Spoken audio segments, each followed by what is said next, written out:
Finland has changed its policy regarding NATO forces from other countries, they are now welcomed here. President Alexander Stubb of Finland believes that Chinese President Xi Jinping could end the war in Ukraine with just a phone call, according to Bloomberg. New information about violence in downtown Tampere, a man suspected of attacking a pedestrian with a weapon. Police and border guard enhance cooperation in southeastern Finland. The renovation plan for roads and bridges in Lapland to serve the U.S. military has begun. Finland will participate in the NATO summit as an official member for the second time. The summit will take place next week in Washington, USA. Over the past year, Finland's desires regarding NATO have changed significantly. A major change is Finland's wish for military forces from other countries to come to Finland. Currently, these forces are present in all NATO border countries in the east. A year ago, Finland saw such ground forces as purely symbolic. With its own strong ground forces, Finland focused on seeking other benefits from NATO. For Finland, the pride of not needing help from other countries was paramount. However, this perspective has changed. Last summer and autumn, Finland reconsidered its position. We have seen the need to build a model for Finland, ensuring that allied forces will be present and demonstrate their defense capabilities in Finland when we need them, Defense Minister Antti Häkkänen said. Finland hopes that forces from some countries will come here regularly for exercises and increased training if tensions escalate. NATO defense ministers accepted this idea in June, and Finland's model is now being developed.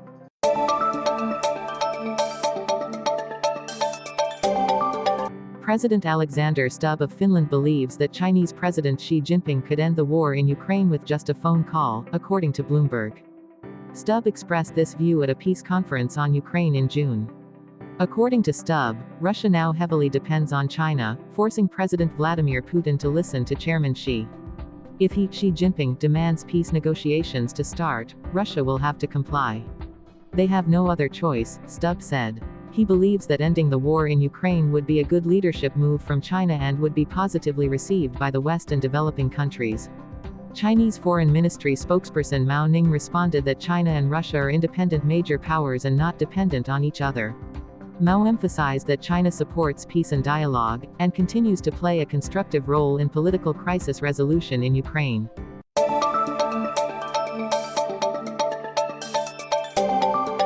On Tuesday night, police shot a violent individual in Tampere.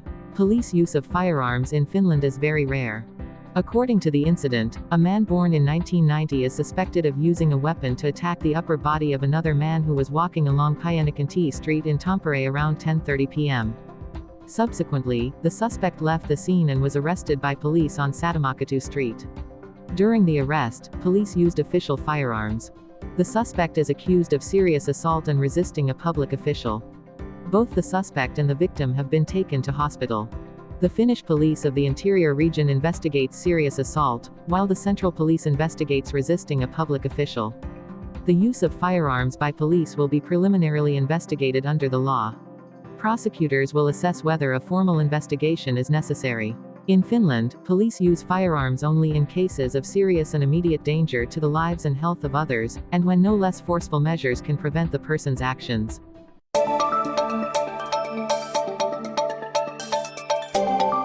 Police and border guard in southeastern Finland have started joint patrols.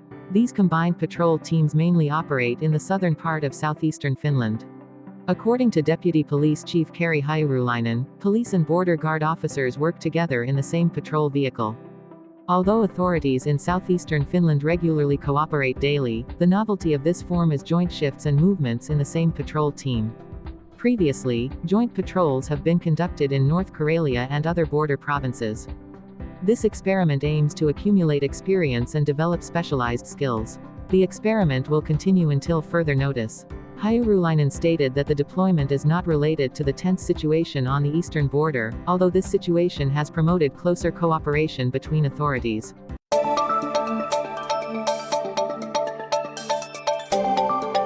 The Regional Administrative Agency (AVI) has instructed Attendo to rectify deficiencies at the Saarijärvi nursing home under penalty. According to Attendo's regional director, the dispute revolves around defining what constitutes sufficient language proficiency. A surprise inspection at the Saarijärvi nursing home revealed that many caregivers only greet in Finnish. Avi received information from the supervisory unit of Central Finland about staffing shortages there. An inspection in June found many deficiencies that endangered customer safety. Some staff members cannot communicate in Finnish beyond saying, hey. Attendo stated that there are always Finnish-speaking staff members during shifts. Lack of language skills can lead to issues in customer understanding in medical records. Avi has requested the nursing home to rectify deficiencies by early September, or face a €350,000 fine. Attendo takes Avi's requirements seriously but disputes the definition of sufficient language proficiency. They have recruited and assessed the language proficiency of international staff and are implementing improvement measures. Saarinen asserts that there were no serious safety incidents and received positive feedback from families. However, Attendo is committed not to question the supervisory authority's viewpoint and will continue to improve staffing.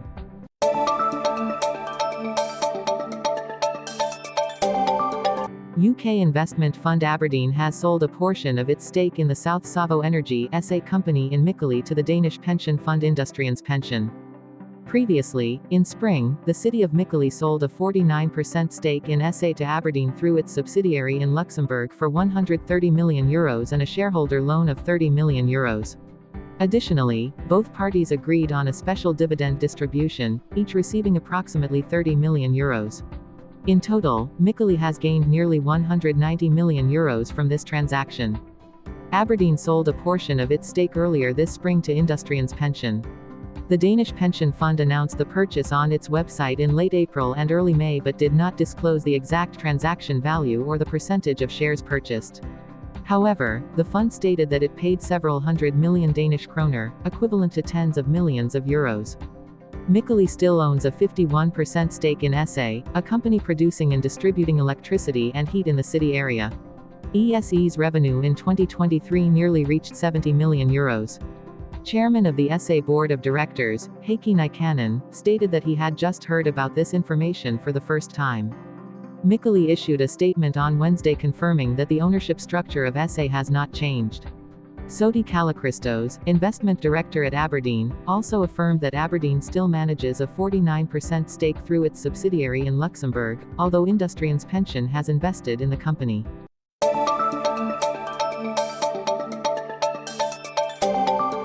Fennovoima begins demolishing remaining high-cost buildings from the Hanhikivi nuclear power plant project in Pigajoki in the coming months. According to Kaleva newspaper, this is necessary because empty buildings incur costs for Fennovoima in taxes and maintenance. A total of 23 buildings, equivalent to nearly 65,000 square meters, will be demolished. Currently, this area has about 100,000 square meters of buildings constructed by Rouse. The demolition will reduce property tax revenue by about €1 million annually for Pigajoki.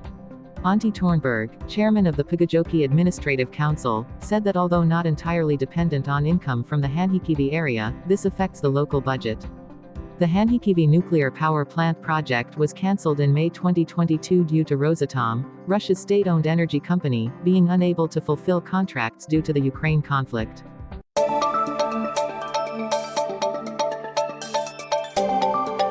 East Uusimaa police recently announced a serious fraud and abuse of power case in Finland.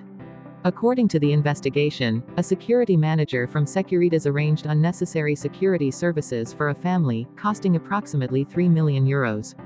During the investigation, 18 suspects, including company employees and officials, were identified. The story began when social welfare officials arranged security services for a family living in a safe house in 2021, based on information about honor violence risk due to divorce. However, the investigation showed that Securitas security manager deceived social welfare officials by providing misleading information and exaggerating risks to maintain 24/7 security services.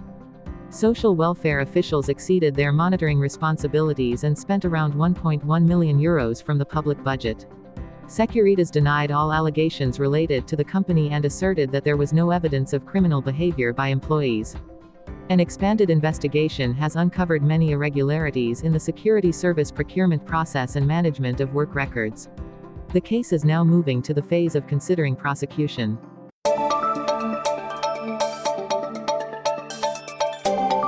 At the confirmation camp of the Kenkanpaa parish, a controversy arose over bedtime hours, resulting in a change of pastor and 2 campers returning home.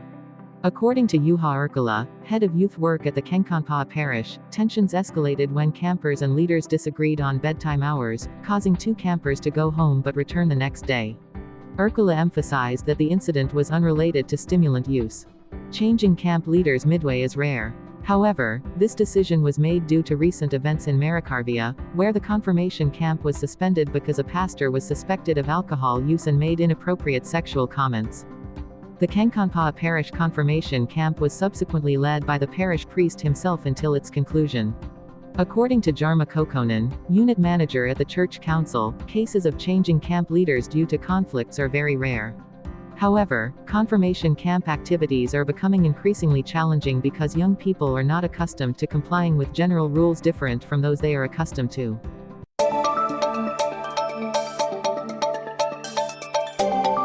According to Helsingin Sanomat, Espri's online store and branches in Finland have closed. Esprit, established in the 1960s in California and listed on the Hong Kong Stock Exchange in the 1990s, reported a loss of 2.3 billion Hong Kong dollars, approximately 280 million euros, last year. Esprit's Danish branch filed for bankruptcy on June 18, and the Finnish branch is a subsidiary of Esprit Denmark. The franchised store at Selo Shopping Center in Espoo has operated for 15 years but is now planning a rebranding and product portfolio expansion. Reuters reports that Esprit Europe GmbH and 6 other companies in Germany filed for bankruptcy in mid-May. This marks Esprit's second insolvency procedure in 4 years.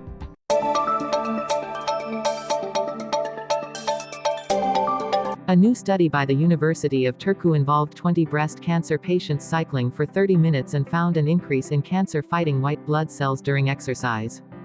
These patients were newly diagnosed with breast cancer and had not yet started treatment.